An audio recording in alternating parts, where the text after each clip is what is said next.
أعوذ بالله من الشيطان الرجيم بسم الله الرحمن الرحيم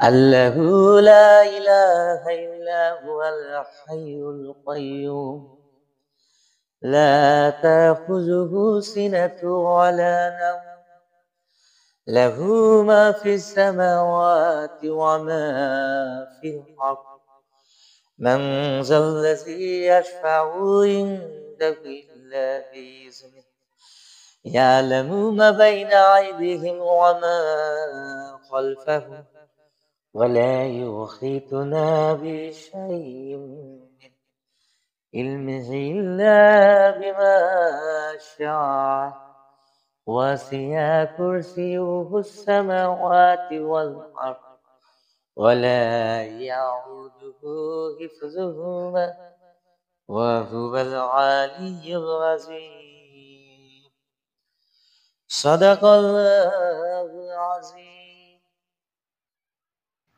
সূরা বাকারার 255তম আয়াত, আমরা যাকে বলি আয়াতুল কুরসি। এই আয়াতুল কুরসি যে ব্যক্তি প্রত্যেক ফরজ নামাজের পর একবার করে পাঠ করেন, তার এবং জান্নাত এই দুটোর মাঝখানে শুধু একটি দেয়াল থাকে, সেটা হচ্ছে মৃত্যু। আসুন আমরা সহিহ শুদ্ধভাবে কোরআন তেলাওয়াত করার চেষ্টা করি। প্রয়োজনে সহিহ শুদ্ধভাবে কোরআন শেখার জন্য দক্ষ আলেমের কাছে, হক্কানি আলেমের কাছে যাই।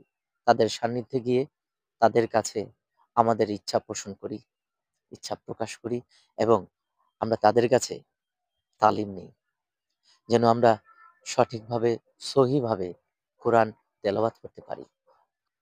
রাসূল পাক সাল্লাল্লাহু আলাইহি ওয়াসাল্লাম ইরশাদ করেন, তোমাদের মধ্যে সে ব্যক্তি সর্বোত্তম যিনি কোরআন শিখে এবং অন্যকে কোরআন শিক্ষা দেয়।